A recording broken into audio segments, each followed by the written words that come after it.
Bonjour à tous et bienvenue dans Se Sentir Bien, le podcast qui est là pour vous aider à devenir votre propre coach. Je suis Esther Taïfé et dans ce 107e épisode, on va parler de jalousie. J'ai choisi de parler de ce sujet et d'en faire un podcast dédié parce que je trouve que c'est une émotion, la jalousie, qui est extrêmement utile. Alors ça paraîtrait pas comme ça, on pourrait se dire qu'est-ce que tu veux dire Esther, qu'est-ce que je vais faire de ça, c'est pas du tout une émotion agréable. Effectivement, c'est pas une émotion agréable, c'est pas forcément une émotion qui est très constructive sur le moment, mais elle a le mérite de nous apporter plein de choses et de nous permettre de comprendre plein de choses sur nous-mêmes. Et c'est ce dont je vais vous parler aujourd'hui. Alors, au même titre que l'amour, dont je vous avais déjà parlé dans un épisode qui était l'épisode 66, que vous pourrez retrouver donc sur la plateforme sur laquelle vous êtes en train d'écouter ce podcast, très certainement, ou sinon sur se sentir bien.coach/podcast/66, puisqu'il s'agissait de l'épisode 66. Au même titre que l'amour, c'est un sentiment en fait qui est complexe et qui en fait est un mélange d'émotions. C'est-à-dire que la jalousie, on pourrait dire, c'est à la fois de l'anxiété mêlée à de la peur, mêlée à de l'insécurité émotionnelle. Voilà, c'est un mélange de plusieurs choses qui me crée ce sentiment de jalousie. Vous l'avez remarqué, mais dans ce podcast, je fais pas la nuance entre émotion et sentiment. Parce que c'est pas nécessaire en fait dans le travail qu'on est en train de faire. Il n'y a pas besoin de faire cette différence de sémantique entre les deux pour le boulot qu'on fait ensemble.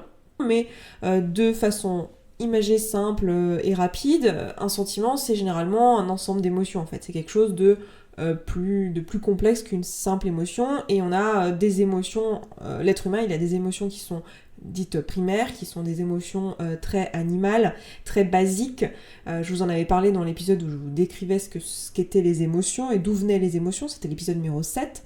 Et il y a les sentiments ou les émotions plus complexes qui, elles, sont un mélange de ces émotions primaires. Et la jalousie, pour moi, ça fait partie de ces émotions-là. C'est-à-dire que c'est une émotion qui est un mélange de plein de choses. C'est un mélange d'envie, d'anxiété, de peur, d'insécurité, de toutes ces choses-là. Et souvent, quand on commence à ressentir de la jalousie, on a tendance à traduire ça comme de l'envie. Mais en fait, il y a une nuance entre l'envie et la jalousie, parce que dans la jalousie, il y a vraiment quelque chose en plus, une sorte de sensation de manque, de perte, un peu comme si on allait perdre quelque chose. Enfin, c'est un peu plus complexe, c'est pas juste de l'envie. Si c'était juste de l'envie, ça pourrait être une émotion créatrice, ça pourrait être une émotion qui nous permettrait d'avoir des actions qui vont être utiles dans notre vie. Or la jalousie, généralement, ça nous amène plutôt à de l'inaction, ou plutôt à des actions qui ne nous donnent pas le résultat qu'on veut dans notre vie. C'est pas une émotion qui est plutôt motrice, c'est une émotion qu'on dirait à l'énergie basse, si on devait parler en termes d'énergie, si c'est quelque chose qui vous parle. Donc, pour moi, la façon dont j'ai envie d'imager ça, c'est que pour moi, la jalousie, c'est une envie plus une sensation de perte. Donc par exemple, je vais vous donner des exemples, mais je sais très bien que vous connaissez ce qu'est la jalousie, mais typiquement, vous êtes en couple, par exemple, avec quelqu'un, et ce quelqu'un, cet après-midi, il n'est pas à la maison, il a prévu de voir des amis, de passer du temps avec d'autres personnes, et potentiellement avec une femme, si vous êtes hétérosexuel et que vous êtes une femme, et là, à ce moment-là, vous ressentez de la jalousie. Vous dites, oh là là, mais il parle avec une autre fille, il préfère passer du temps avec elle. Vous vous dites, mon Dieu, mais pourquoi il a choisi de passer son après-midi avec elle plutôt qu'avec moi Est-ce qu'il la trouve plus jolie que moi? Est-ce qu'il la trouve plus intelligente, plus drôle? Enfin bon, bref. Et toutes ces pensées-là qu'on a, là, tout ce brouhaha de oh mon Dieu, mais il préfère être avec elle, pourquoi il n'est pas avec moi, qu'est-ce qu'il fait là-bas, et toutes ces choses-là, c'est ça qui va créer cette émotion complexe ou ce sentiment complexe qui est la jalousie. Alors que factuellement, la seule chose qui s'est passée ici, c'est il est cet après-midi avec telle personne. Hein. Factuellement, c'est dénué de toute émotion. En soi, les faits en eux-mêmes ne sont pas ce qui provoque la jalousie. Ce qui est intéressant à remarquer aussi, parce que dans la façon de fonctionner, là je donne un exemple de couple, et c'est intéressant pour cette raison, c'est qu'en fait, socialement, c'est pas du tout ce qu'on nous a appris. Socialement, on nous a dit, non mais attends, c'est à lui de pas se comporter comme ça, c'est pas normal qu'il passe du temps avec d'autres femmes, ça crée de la jalousie, t'as le droit d'être jalouse, c'est comme si c'était finalement le comportement de la personne qui crée le sentiment chez vous. Alors que, évidemment, vous l'avez compris à travers ce podcast, ce n'est pas les circonstances extérieures, c'est pas les comportements des autres, c'est pas le passé, c'est pas toutes les choses qui sont extérieures à nous qui ont la possibilité et la capacité de nous créer des émotions, c'est nous-mêmes avec nos pensées. C'est juste que là, effectivement, socialement, on nous a appris quoi penser dans cette situation-là. On nous a appris que quelqu'un qui passe du temps avec quelqu'un d'autre, c'est qu'il n'a pas envie de passer du temps avec nous, ce qui est tout à fait faux potentiellement. Enfin, faudrait demander à votre copain en question, parce que j'en sais rien, lui, pourquoi est-ce qu'il passe du temps avec Janine cet après-midi? Je ne sais pas, demandez-lui. Je vais vous donner un autre exemple d'une autre situation de jalousie. Donc, par exemple, votre sœur a signé un contrat de travail pour aller à l'étranger l'année prochaine. Et voilà, quoi, tout le monde est super content pour elle et tout. Puis vous, en tant que petite sœur ou grande sœur, je sais pas, ou grand frère ou petit frère, parce que je sais qu'il y a des hommes quand même qui écoutent ce podcast, je l'oublie assez souvent, mais je sais que vous êtes là, je vous entends, je vous vois. Là, vous vous dites, mais c'est toujours elle qui a les opportunités, elle réussit tout, je suis nulle par rapport à elle, c'est injuste, ça aurait dû être moi qui aurais dû partir, encore mademoiselle parfaite, et nanana, et nanana. Et tout ce brouhaha dans votre tête, eh bien, ça crée cette émotion de jalousie.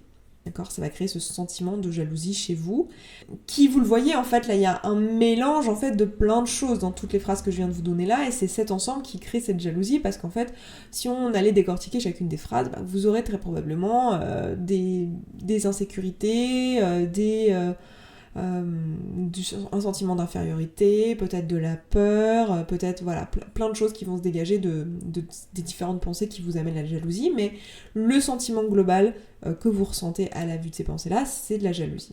À travers ces deux exemples, en fait, ce que je veux vous montrer, ces deux exemples assez différents, c'est que dans les deux cas, en fait, on a une sensation de perte, une sensation que en fait, si l'autre il fait quelque chose, ça nous enlève quelque chose à nous. Alors ça, c'est un sentiment qui est lié à un biais cognitif qui est tout à fait humain et tout à fait normal, c'est-à-dire que quand on voit quelqu'un d'autre qui a quelque chose que nous, on n'a pas, l'une des réactions qu'il est possible d'avoir, c'est d'avoir la sensation qu'en fait, nous, on a perdu quelque chose, comme si quelque chose nous avait été enlevé. Alors en fait, il n'y a rien qui nous a été enlevé, nous, on a toujours la même chose, il y a juste quelqu'un à côté qui a quelque chose en plus. D'accord ? Mais du coup, on a l'impression que nous, ça nous a enlevé quelque chose. C'est un défaut de raisonnement, c'est quelque chose qui est complètement illogique et irrationnel. C'est le principe des biais cognitifs. Les biais cognitifs, c'est un petit peu des moyens raccourcis, si vous voulez, de faire des raisonnements et de prendre des décisions que notre cerveau a développé au fil des années, au fil de son évolution pour être efficace. Et du coup, là, il y a un raccourci qui est fait, qui est, lui et moi, on n'a pas la même chose, donc moi, j'ai perdu un truc, quoi. Alors en fait, c'est pas du tout ça, c'est un raisonnement complètement erroné, mais c'est vraiment la sensation qu'on a. Sur le moment, on a vraiment cette sensation de perte. Si lui, il passe du temps avec elle, c'est du temps que j'ai pas à moi, c'est quelque chose qui m'est enlevé, c'est à moi que ça m'était dû, j'aurais dû passer ce temps avec lui, c'est mon temps à moi qui m'était dû. Pour l'exemple de la sœur, ça va être la même chose, c'est « Ah, mais moi, on m'a enlevé mon voyage à l'étranger, c'est moi qui aurais dû partir, voilà, c'est comme si moi, il me manquait quelque chose, ou moi, je suis moins... » il y a quelque chose qui m'est enlevé à moi.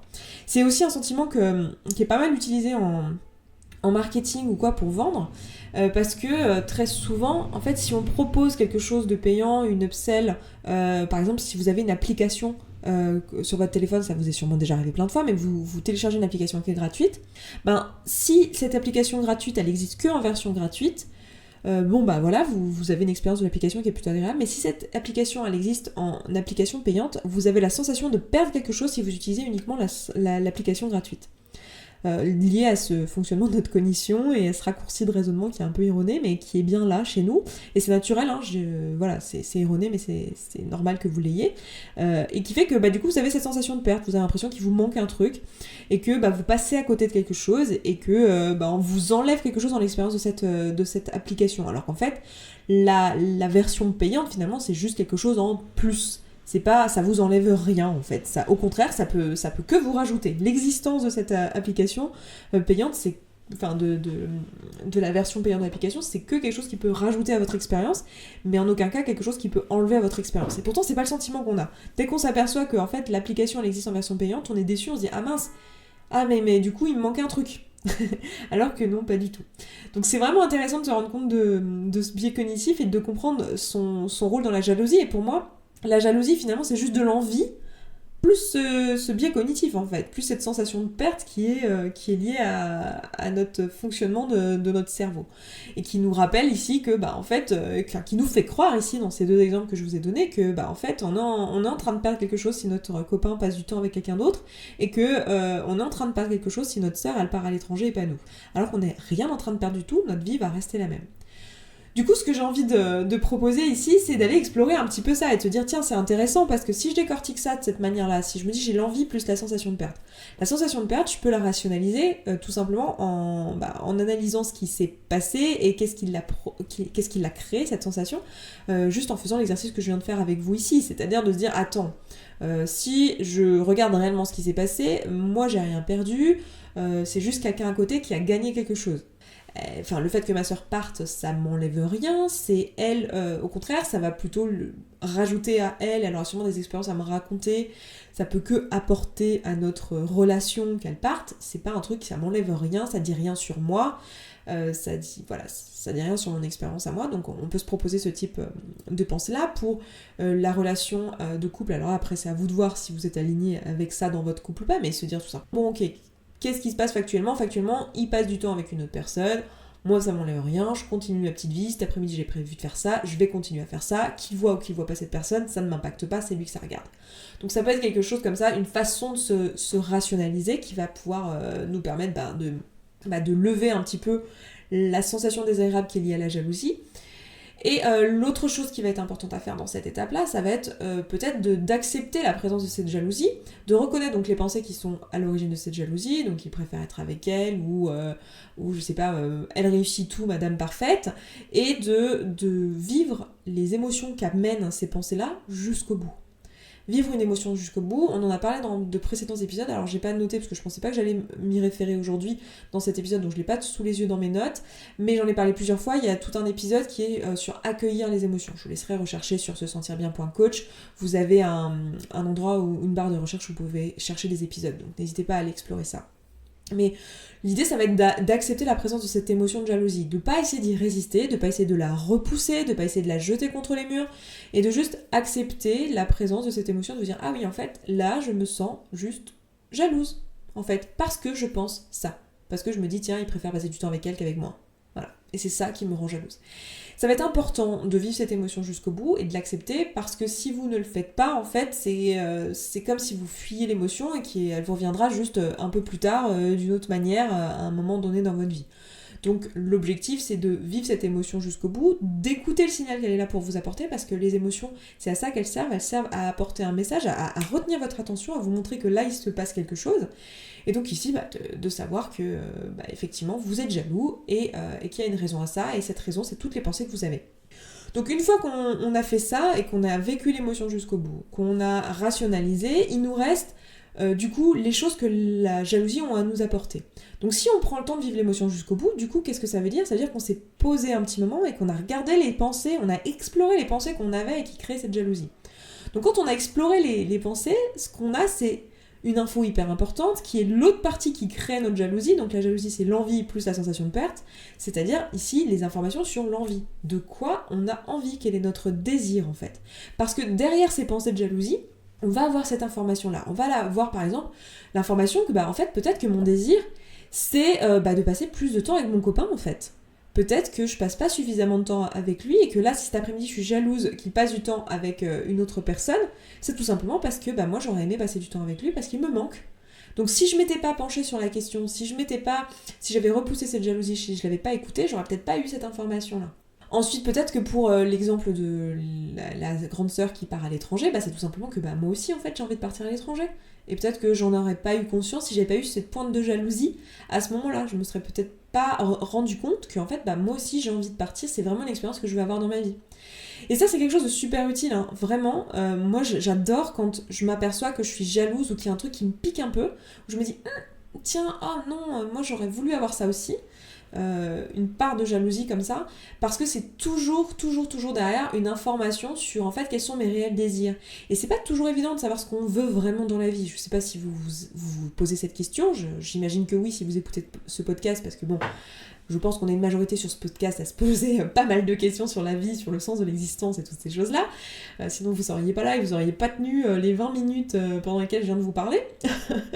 Mais du coup là c'est l'occasion finalement d'avoir une réponse à cette question. Cette jalousie elle est là pour nous donner un signal que là il y a un désir qui n'est pas rempli en fait. Donc c'est une super opportunité d'avoir cette information. La deuxième chose que nous apporte cette envie, en fait, la présence de l'envie dans cette jalousie, mis à part une clarification de nos désirs et donc la possibilité de les pointer du doigt, c'est aussi une meilleure vision de l'image que j'ai de moi-même. Parce qu'en fait, c'est assez intéressant, mais la jalousie, c'est vraiment juste, c'est ce que je vous disais un peu plus tôt quand je vous expliquais le modèle, mais c'est vraiment juste un miroir. Très souvent. C'est-à-dire que toutes les pensées que je vais avoir, ça va être des pensées à propos de la personne en face. Ça va être il préfère elle, il la trouve plus jolie, ou elle réussit tout, elle est madame parfaite, voilà, tout le temps à propos des autres en fait, à l'extérieur de nous. Et c'est toujours le miroir de nous-mêmes. Donc en fait ça va être intéressant parce que finalement les jugements qu'on porte aux autres, c'est des choses qui relèvent plutôt des insécurités qu'on a de nous vis-à-vis de nous-mêmes. Donc c'est pour ça que je vous disais en début d'épisode, ça va dépendre si pour vous c'est elle est plus jolie que moi, elle est plus intelligente, plus drôle, plus intéressante. En fait ça va être le miroir de vos insécurités. Donc si votre problématique c'est que vous trouvez pas jolie par exemple et que vous pensez que c'est un problème, parce qu'en fait on a tout à fait le droit de pas se trouver jolie et que ça soit pas un problème, mais si vous vous trouvez pas jolie et que c'est un problème, en fait c'est certainement quelque chose que vous allez voir partout, qui va vous être confirmé partout, et là vous vous dites ah bah oui forcément c'est parce qu'elle est plus jolie, alors qu'en fait peut-être que c'est pas du tout quelque chose qui a un lien, et très probablement j'imagine que les gens passent pas du temps ensemble parce qu'ils se trouvent jolis mutuellement. Enfin, j'espère qu'il y a un peu plus que ça dans les relations humaines. J'ai foi dans le fait qu'il y a un peu plus que ça dans les relations humaines. Là, je suis en train de faire un jugement, alors qu'en fait, on a tout à fait le droit d'aimer les gens parce qu'ils sont beaux. Pas de problème. Aimez-vous parce que vous êtes beaux et vous êtes tous très beaux de toute façon. Donc voilà, là ça va être intéressant de voir en fait qu'est-ce que moi ça me renvoie sur moi-même. Par exemple, sur la sœur, j'avais mis comme par exemple moi je suis nulle ou je ne serais pas capable de, et elle me le renvoie à la figure, tu vois. Donc là, pareil, il y a une insécurité, il y a une peur de soi-même pas être capable de partir à l'étranger, de pas s'être bougé assez, d'être plus nul par rapport à. Et donc là, ça nous en dit plus sur nous et ce qu'on pense de nous en fait. Et c'est là que cette émotion-là, elle est super intéressante à explorer, c'est qu'elle va vraiment être le miroir pour nous de tous nos désirs, de tout ce qu'on veut et qu'on n'a pas assez dans notre vie et qu'on voudrait créer et que ça vaudrait le coup d'aller chercher, et aussi de tout ce qu'on pense à propos de nous en fait. Donc quels sont les jugements qu'on a à propos de nous, et voilà, qu'est-ce qui mériterait d'être exploré, où est-ce qu'on manque d'estime, peut-être sur notre physique, peut-être sur notre intelligence, peut-être sur notre capacité à faire les choses.